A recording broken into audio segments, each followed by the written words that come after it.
njọ okpukpe ya ga-ele jọrọ njọ ya gbawara m ego ịhụnanya nwoke mbụ nwa Chineke nwee nsogbu chọọchị emechizie chọwa ka enyere ya aka laghachi n'okwukwe ma n'ụbọchị taatale nwa Chineke nwee nsogbu pastọ were ya mewa preaching n'ụmụ Chineke ibe ya were ya bụ egwuregwu ajụwa ya ajụjụ si ebe ka chi ya ọ bụ nọ Adele bụrụ Innocent ebubo si ekwulokwu Adele lechara onye Chineke tere mmanụ isi nye gbuo ya na nsị Adele jọrọ njọ okpukpe ya Adele siri ike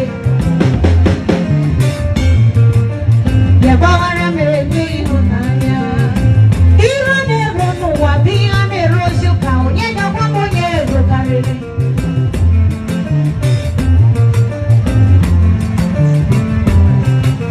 asịrị a na-akpa ime ụwa bụzi ihe a na-akpa n'ụka onye ga-agwa m onye ego karịrị ya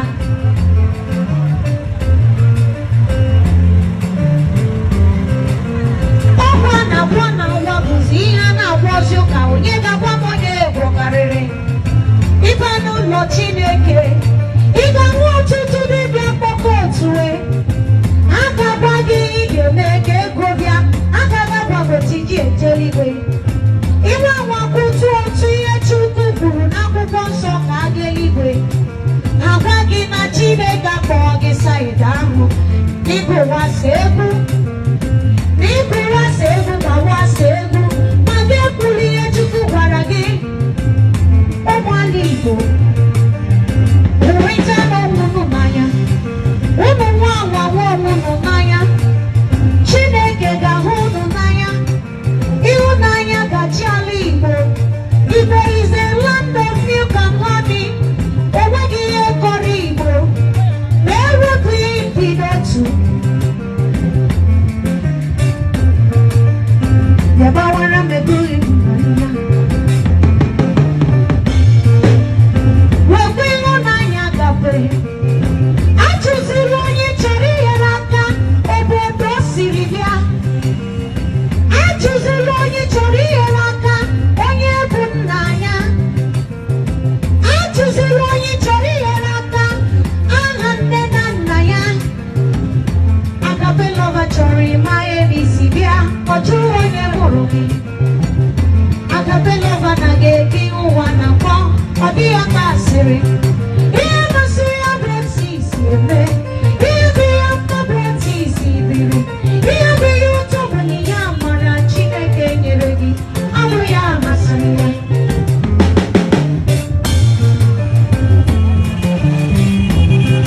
Igbo bụ okenye nye obodo niile na Naịjirịa Papa bụ okenye lee nye nụ kaikai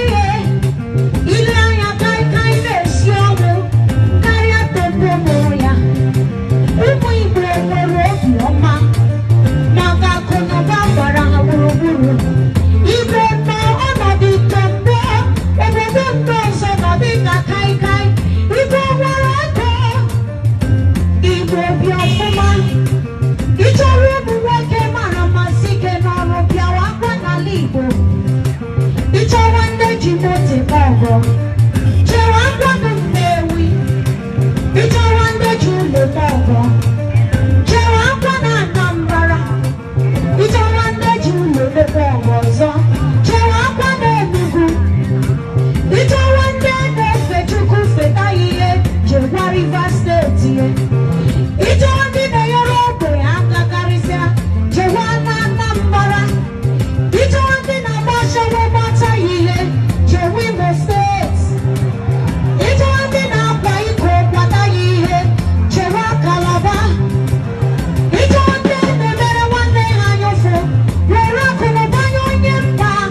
were nwanne ha ree n'ahịa jewa Abia steeti anyụfụ juru na Abia na-agha nwanne ha ụmụala Igbo hụrụ ịta n'ọgwụ unu n'anya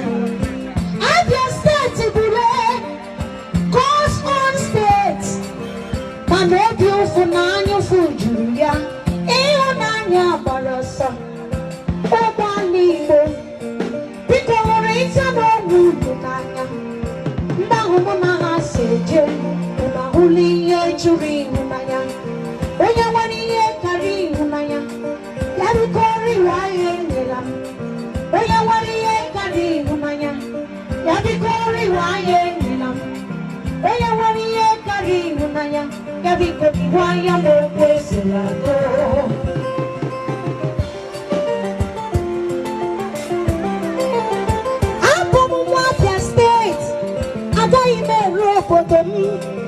Mani Puru Bezioku, Abia State Nanga one day, I get Yeraga Ekuru Kario to Achere, I Chowote Shebugi, Isi Niga, I Chore Buba de Bogi, Obu Nebuba Patugi, I Chowote Aja Wurogi, I will get the Aginan Tule.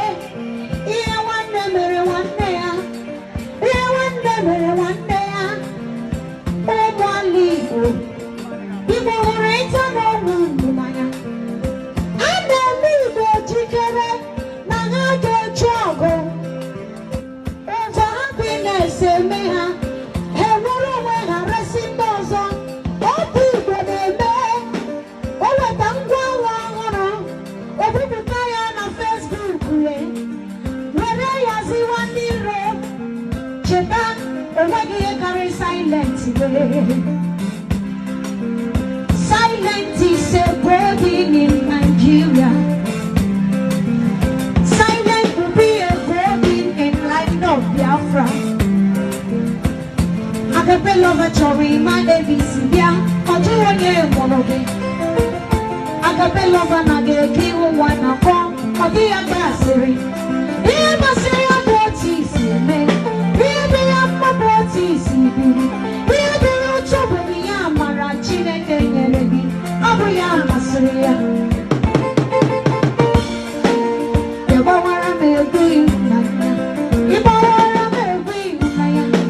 Akuara Gagoliana Yabawara Melby Naya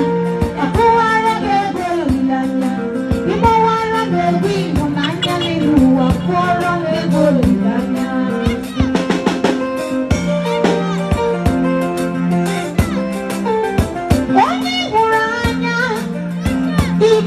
Joya